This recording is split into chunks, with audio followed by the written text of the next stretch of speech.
We can't stop laughing at the Candace Owens and Erika Kirk feud. But this isn't just juicy catfighting. These two illustrate why MAGA women can't get along. And it tells us a lot about the right's self-delusions. I'm Amanda Marcotte. Welcome to Standing Room Only.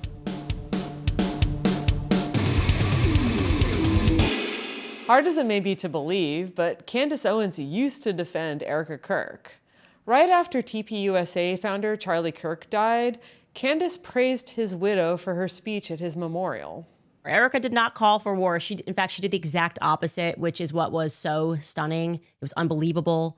The forgiveness that she granted, the strength that it took for her to call for that forgiveness, it's just unmatched, and it really made a difference. And I was being serious when I tweeted that I think it was the most consequential speech in American history. But Candace did not get rich by being nice. She has a real radar for women that will trigger ugly responses in her audience. And for reasons that we'll get into later, a lot of people in the MAGA base do not like Erika. So Candace has a new target in her conspiracy theory mill. Everything in Erika Kirk's story, which we will more thoroughly present to you in the weeks to come, has proximity to child trafficking scandals. I've clocked Erika on another lie. So Erika, having done this, is completely and utterly creepy. I want to speak about Erika's alibi on September 10th. And I'm going to put it out there that I do not believe it. Straight to jail,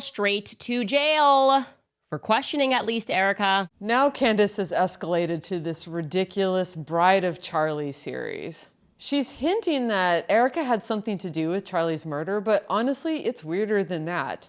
She tries to link this to decades of conspiracy theories. Operation Paperclip, Project Looking Glass, time travel, Freemasons, MK Ultra action. The elites are practicing occult magic. Her father's father is her farfar. This could mean something or it could mean nothing. LBJ was actually a crypto Jew, as they term it, a Jewish gangster. But Quaker Oats was actually going into mental institutions and force feeding a bunch of radioactive oats to little boys. Vibes. I never misread them. Liberals are making fun of how silly this is. Some are pointing out that this is dangerous and anti-Semitic. Here at Standing Room Only, I want to discuss another important aspect: gender.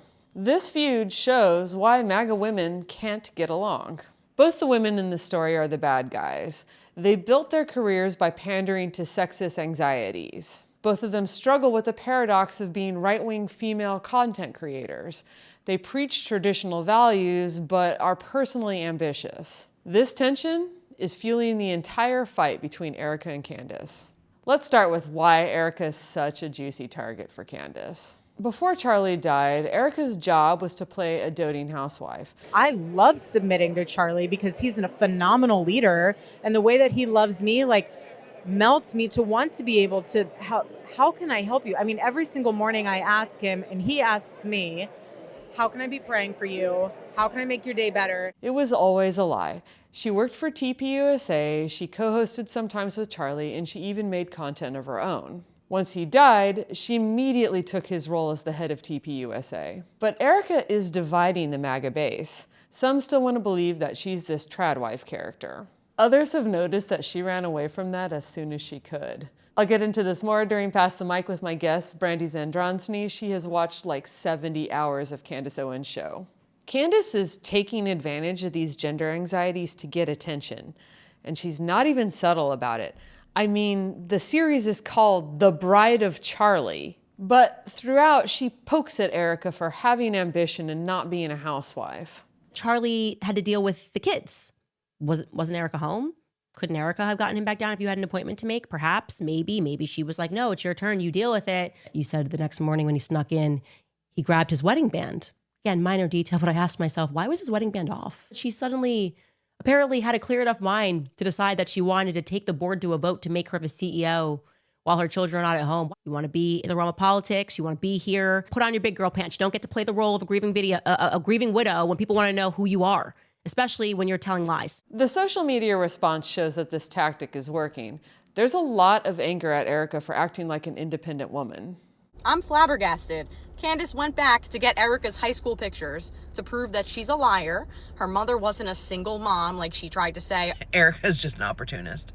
That's all she is. She never dated anybody to for love. Well, I mean, I don't know if that's true or not, but she was saying that it was just like to get somewhere. Remember, prior to him being unalived, she was pushing this trad wife narrative that women shouldn't work, they should stay home and support their husbands. And next thing you know, once Charlie Kirk is unalived, she's the head of the company. Notably, Erika's defenders are also falling back on tired sexist tropes.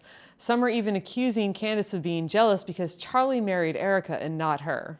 She's that little mean girl in high school with her friends, and they're picking on Erika Kirk, right? Because Erika Kirk's the pretty girl. When Charlie Kirk started seeing Erika and they started getting serious, she became the priority. Candace decreased in priority, and Candace absolutely could not handle this shift. I am firmly convinced Candace Owens was in love with Charlie Kirk. Like, if you watched them interact together before he met Erika, she was 100% totally falling for this dude. And I think that fuels a lot of what she's doing these days. You know, I don't actually believe that, but I think it's pretty funny.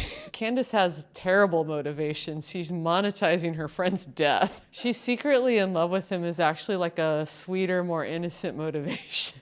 God damn, these people are dark. Candace is accusing Erika of lying about her past. I've spoken with classmates, past boyfriends, and people are generally bewildered as to why Erika is now publicly representing as though she does not have a relationship with Kent, the man that she claims is her father. I do want to show you this clip of her just kind of lying very casually about how she got into the pageant world. She goes missing in 2008 to, quote unquote, study the Bible, to see what was, she didn't learn the Bible, as we showed you last week. I just don't know what is real with Erika. She also accuses Erika of hiding her dating life before Charlie. She definitely thought through recounting her time in New York City, whether or not she was dating. I was here for 5 years. I never dated here because I saw vicariously through my roommate how terrible it was. Erika had multiple boyfriends. She rang in the new year with a boyfriend, okay, in 2018. The correct sentence should be, I did not have a boyfriend in New York. I didn't go out to meet a boyfriend because I already had one. There was not actually a single year that we could find that Erika Franzwey was single. Opposite of what she says to be true. Candace's audience is all over social media complaining about Erika. If they weren't so desperate to believe all this trad wife nonsense, people like Erika wouldn't be selling it to them. So they turn to Candace. She'll reassure them that anti-feminism can't fail. It can only be failed. They jump from one grifter to the next. There's something else that Candace is doing here, deflecting negative attention away from her own ambitions. She's in the same situation as Erika. She preaches traditional femininity, but is actually a wealthy career woman. This is why these MAGA women can't get along. The way that they get power and money is, ironically, to say that women can have neither. But you can avoid being called a hypocrite by pointing to another woman and saying she's worse. It's like a Real Housewives version of that famous Spider-Man meme. The right will tolerate and even reward ambitious women, but only if they use their platform to put other women in their place, even those that are on their side. I'd like to welcome Brandy Zadrozny to the program. She's a senior reporter at MS Now and probably the world's foremost expert on Candace Owens at this point. I watched 70 plus hours of her show recently and reported on it for MS Now. That is true. So I want to start by asking you about that experience and why is Candace so fixated on Erika Kirk? Well, to be fair, I didn't do it all in one sitting. I have been a real follower of Candace's since she started off on her own. Oh, actually back to the Daily Wire days and before that, TPUSA. My beat is, the far right, and she was sort of this queen bee among the far right. And so I've been watching her stuff, and then when she started, but there wasn't really a place to write something about it or a reason to until she really started going after Erika. So I opened up my transcripts and I reread a lot to try to get an idea of it. And here's the thing. It's funny. She's funny, sometimes on purpose and sometimes not on purpose. But she's got a really loyal following. I called her, the Oprah of Alex Joneses, because it's she's got this sort of brand and this personality that feels really authentic. It feels gossipy. It feels delicious. And a lot of her followers, like I am, are moms and sort of people who, it's this weird like amalgamation of like true crime junkies and celebrity gossip moms and, you know, some QAnon types and just like a bunch of weirdos all together watching this woman do her thing. And it's like, it's not very good. I find myself, you know, when you're watching it, like it's interesting. And so she'll start to tell a story and she's very, very good at telling a story. But then there will be parts along the way where you're like, that doesn't sound right at all. Or like, so what are you trying to say? There's a lot of, it's very interactive. It feels like that you're like really with this person in her home and she's just spinning these crazy stories. Unfortunately, you know, they have actual impact on actual people. Yeah, I mean, one of the things that we didn't get into in the monologue on this episode is when I watched a bunch of the Bride of Charlie series, I was genuinely shocked at how vile and repetitively anti-Semitic it is.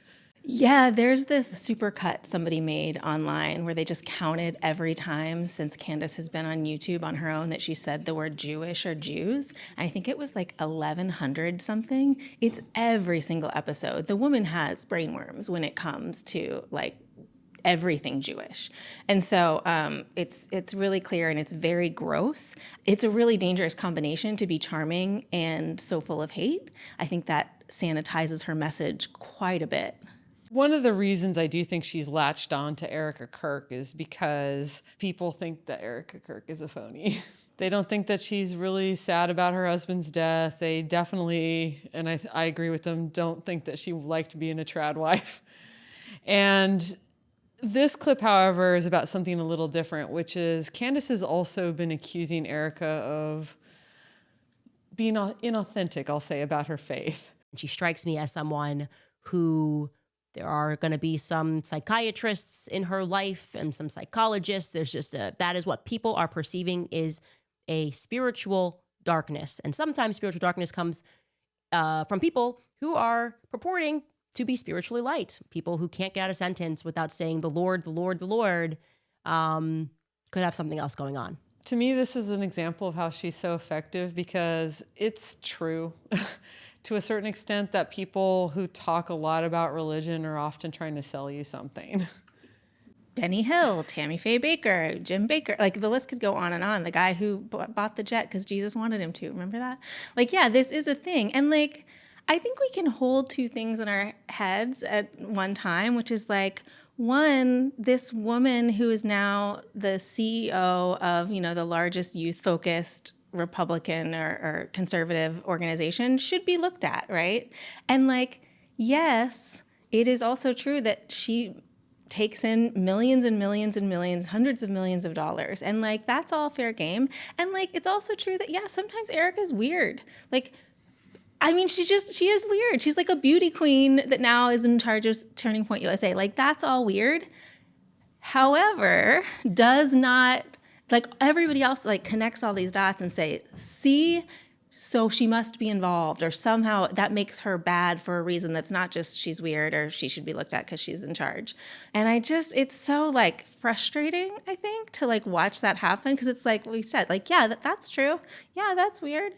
And there's also like such a sexism in a lot of the content, like beyond just Candace's, but a lot of it's like, you know, look at her celebrating, look at her in a gold suit. And it's like, it very much feels like as a woman, you should not behave that way. You should be with your children. You should be sadder. You shouldn't be leading an organization. You're not equipped. You're just a beauty queen. You know, it's like she can't even be given the space to do it, which is, you know, just as a woman, I kind of think is annoying. So building on your point about how Erika acts weird and it puts people off, one of your sudden allies in this I know, and only so in this weird.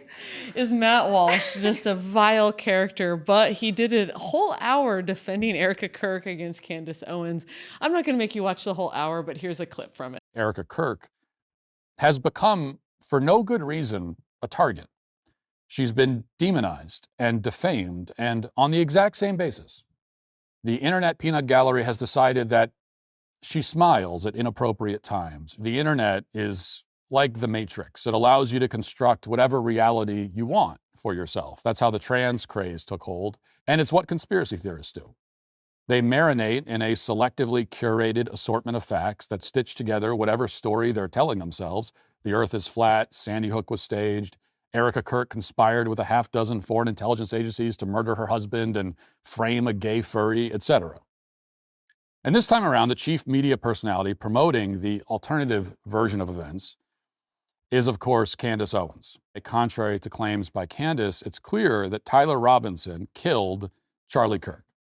To the extent there was any evidence of a potential conspiracy, it involved the several trans activists who posted messages online that appeared to indicate, at a minimum, that they may have had advanced knowledge of the assassination plot. But there was no evidence whatsoever to suggest that Charlie Kirk's associates, or Erika Kirk, or Turning Point USA, or the French government, or the Israeli government, or the U.S. military had anything to do with Charlie's murder.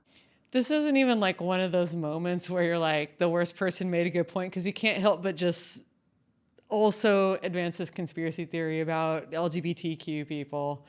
It's so frustrating. But what is interesting to me about Matt Walsh doing this is that usually he would also be annoyed by someone like Erika Kirk. His show is often about how women should be at home and they shouldn't be doing these kinds of jobs and stuff. So what are your thoughts on this kind of what this is doing to the MAGA like influencer realm? I speak to a lot of MAGA influencers, and the immediate reaction is like, live by the conspiracy theory, die by the conspiracy theory. Like, y'all gave us stolen election, y'all gave us Pizzagate, or we're willing to let those folks who gave us those conspiracy theories into the tent, right? You flirted with them at the very, very least. Charlie Kirk, I wrote an article right after his death, he believed in a lot of conspiracy theories. And so you can't choose when you want to use a conspiracy theory because it's politically advantageous and when something is too far.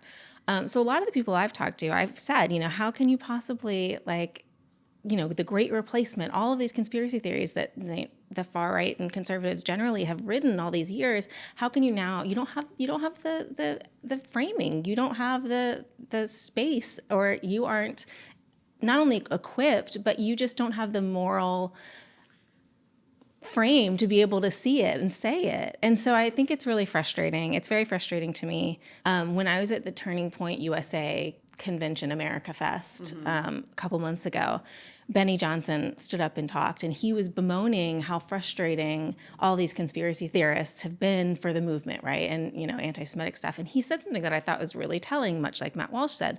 And he was like, this should have brought us together. This should have been our moment to go kick down. He's like, the FBI should be kicking down doors and arresting all of the trans people and all the Antifa people. And it's like, you can't control conspiracy theorists. You cannot control these people who've been force-fed this idea of like Anthony Fauci's the devil and Bill Gates is the devil and like all these people are like, if you do that, it just creates these brain worms and people behave erratically and you can't control them. And I think there's something delicious about seeing people get their just desserts, and at the same time, it is very frustrating to know that like anybody's being hurt or could be hurt. Yeah. Nobody wants that. Speaking of live by the sword, die by the sword, one of the things that we're really focusing on this episode is that Candace is using the fact that Erika left her trad wife identity behind when Charlie died and is living this career woman lifestyle. But Candace herself has engaged in the similar rhetoric about how women should be at home and they should be with their children. It's incoherent in a lot of ways because, yeah, she's saying women are being lied to if they believe that going to college and having a job is going to fulfill them. She did not finish college. She dropped out, she said, because student loans got to be too much. And then she started being like a girl boss, did several entrepreneurial sort of things. She wanted to make this website. Do you know about the website she wanted to make? It's so good. Basically doxing people who are mean to her online. It's the craziest thing. Yeah, she started off as kind of a liberal figure. Yeah, she was a girl boss, and she had several liberal skeletons in her closet. But that just shows how we love a former, right? It's such like an engaging identity to be like, was this, but now I've seen the light and I can tell you all about it. And so like, you know. But she's not though. She was not a career woman who decided to become a housewife. Definitely not. She is a career woman who just found a more lucrative career. She wanted to be an influencer forever, wanted to be famous. And like, that is what she has pursued. Her entire public career is fame. People know her, whether that's, you know, notoriety or, you know, actual fame. I don't know if she cares. It's just, she feeds off the popularity. She feeds off the swarm of her followers, and she has since the moment she joined Turning Point USA. And then before that, when she was just a YouTube debate me bro girly. To your point, during the Bride of Charlie series, the things that she says about Erika are she sarcastically calls her a grieving widow over and over. She accuses her of lying, but the third thing she accuses her of frequently is wanting to be famous. And like the amount of projection there is just mind-blowing. How does her audience not notice? It's crazy. Yeah, no, I mean, Candace, this will shock you to know, is she's just not one for like a single sort of moral code or cohesive narrative or like sense making generally. So like she just says things all the time. I guess it's just like one of those things where it's if you just say all the things, your audience can kind of just latch onto the piece they want to hear and not have to think about the rest of it. It's really mean girl behavior too. Like it's the things that she focuses on she's like, one of the recent ones was like her great grandmother was in a lottery racket. Did you see that from Bride of Charlie? Yes. Just like, so what? Or like, whatever it is, it's like, it doesn't, why are you like going after her in a bee costume at school? You know, it's stupid and it's so mean. And like, again, Candace this is how she has been forever. I think it's a good place to leave it. So, Brandy, thank you so much for joining me. Please hype yourself. Where can people follow you? I will talk about Candace to anyone, anywhere. You can find me on Bluesky. I'm at Brandy Zadrozny. And you're at MS Now. And my articles are at ms.now. Yeah. Awesome. Thank you so much for joining me, Brandy. And you guys, thanks for watching. And don't forget to like and subscribe if you want to see more videos like this. And it also really helps us out. And stick around for Encore. We have a great song recommendation this week for you. Hey everyone, I'm coming to you from Latchkey Records. That is my partner's record store in Philadelphia. And today's song recommendation is one that's on a re-release of a record, Tori Amos's Strange Little Girls. This came out in 2001. It was an album of Tori doing covers of all-male artists and really kind of using these songs to interpret the way that men look at women in pop music. The song I want to recommend to you is the one that was the biggest talker at the time. She does a cover of 97 Bonnie and Clyde. For those who aren't familiar, that's a song by Eminem that came out in 1998. It's infamous because the lyrics are him fantasizing about murdering his ex-wife, Kim, with his daughter in the car and burying her. And it's very elaborate fantasy. And Eminem said he didn't actually want to murder his ex-wife, that he was just very angry with her, that it's not supposed to be literal. But because a lot of men do murder women, people got very upset with him at the time. And Tori decided to approach the song by covering it. It's spooky. It kind of makes you think about the situation from the murder victim's point of view. It's haunting. I don't even know if I would necessarily call it something that you want to just put on repeat and listen to a lot because it's very upsetting. But it is the sort of thing that Tori Amos is very good at, which is really rattling people out of the way that they kind of are already thinking about these issues, just bringing this emotionalism to it that makes it impossible for you to ignore the female point of view and a lot of like anger and trauma and rage that comes from growing up female in a society that's still so very misogynistic. So yeah, check out Tori Amos's re-release of Strange Little Girls and her cover of Eminem's 97 Bonnie and Clyde. If you want more Standing Room Only episodes, please click the subscribe button below.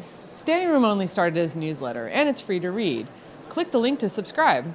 I love tips. These political battles are playing out in your communities, your towns, your neighborhoods, your schools. If you have a story, please drop me a line or leave it in comments.